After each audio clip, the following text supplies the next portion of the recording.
What's going on, guys? I'm Steve. Welcome back to the channel. Welcome back to another video. If it's your first time stopping by the channel, hit that subscribe button. Trust me, you will not regret it. If you're a returning subscriber, as always, guys, welcome back, and I do appreciate the support.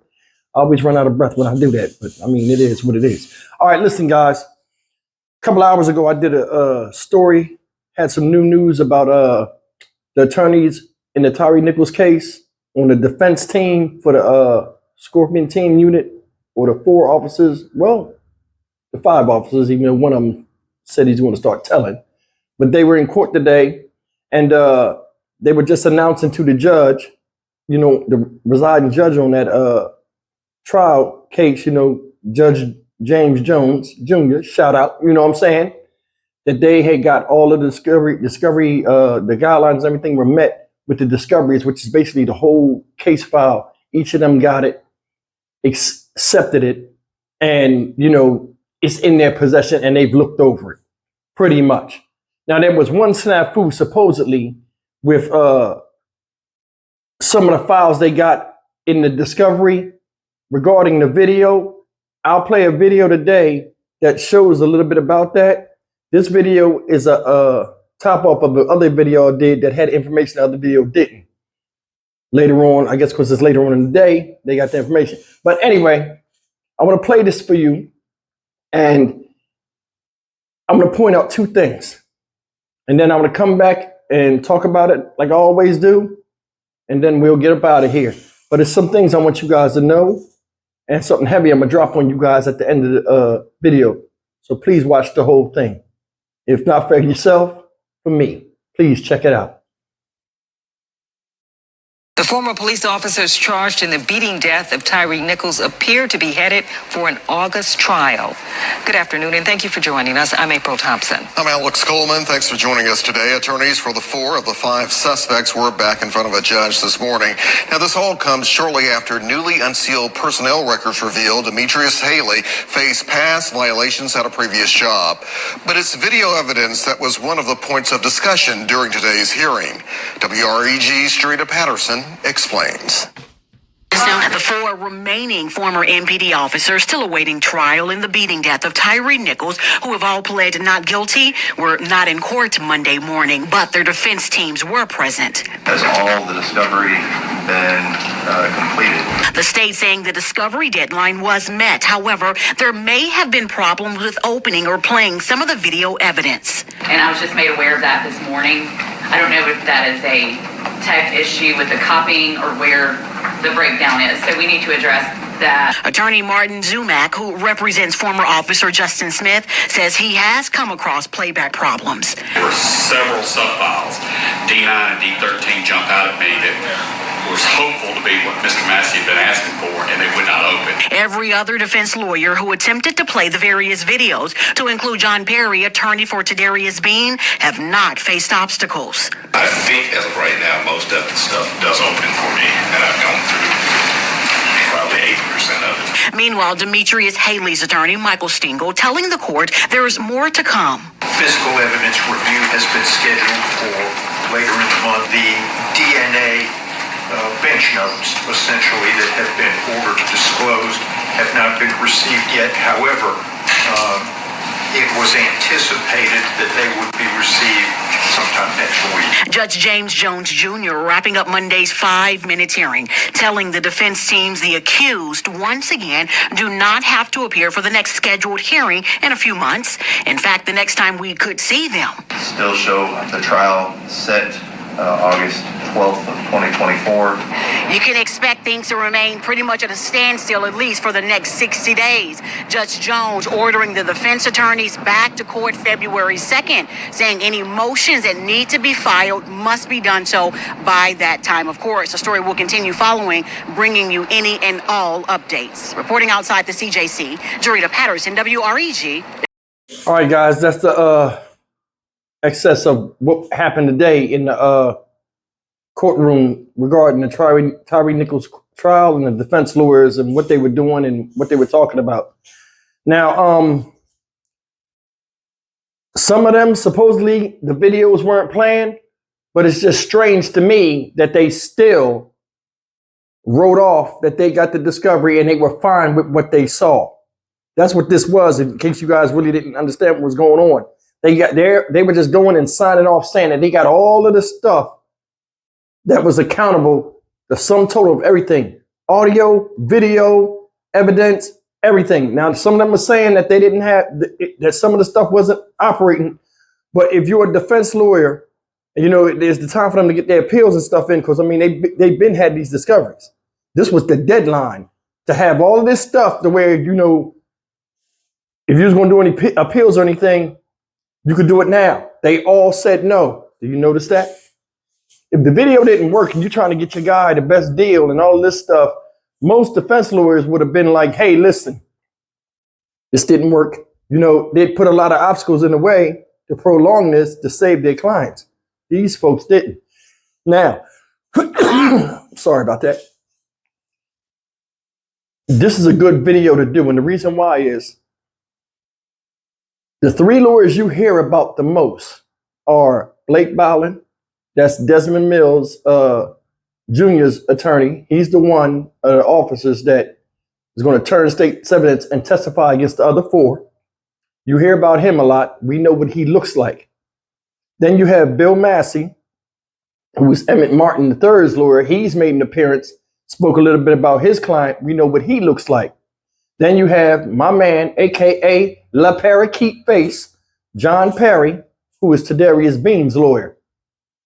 He's spoken multiple times, and he's like the most well-known and well not liked, depending on how you look at this trial, out of everybody.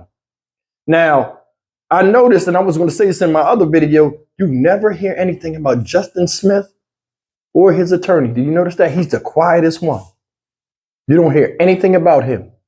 Now, remember, the profiles haven't came out on, they came out on Demetrius Haley. I did a video on that. So you got four other people that these personnel profiles have yet to hit the media and all this other stuff with all of the stuff they've done in the past, bringing them up to this trial leading to the death of Tyre Nichols. So we'll stay tuned for that too. That's some more stuff coming up. Now, the reason why I brought all that up was you have two new people that you've seen today that, well, not two new people, but you have, the reason why I brought up Justin Smith, you seen his lawyer today. Now, we seen his lawyer before, but it didn't say who he was. The guy's name is Martin Zumak, right? He's the one that laughs when he talks, the heavyset guy. And he was saying that his stuff didn't work neither. You know what I mean? But either way, these are who the lawyers are. And now you can put a face with the person they represent, so on and so forth. But like I said in my other video, this video right here, this trial right here is going to be one for the books, man. I think it'll be over 3 weeks long. Regardless of all this video evidence, I think it's going to be over 3 weeks long. And it's not because of the case. I think it's going to be actually because of the attorneys that are involved in it. They're going to be fighting to the end. They're going to be saying a whole bunch of crazy stuff, a bunch of erroneous stuff. They're going to be objecting everything that's said by lead prosecutor Paul Hagerman, especially John Perry. I think he's going to give problems. I think these dudes really think they have a slight chance of winning this trial. Like I said, they're trying to push it outside of the city of Memphis, which they have denied so far. You know, we've seen that how Emmett Martin III, Bill Massey, his attorney, and got people from Knoxville. You know what I'm saying? Attorneys from Knoxville, almost like an employer to try to push it over there so he can be closer to his resources to defend said client. I mean, we see this stuff trying to unfold. This is going to be interesting all the way until the end. But I'm going to tell you something. Beginning most likely in March, or it might be February, I'm going to start personally writing Judge James Jones Jr. and lead prosecutor Paul Hagerman personally introducing who I am, expressing my displeasure with the situation with the Tyre Nichols case.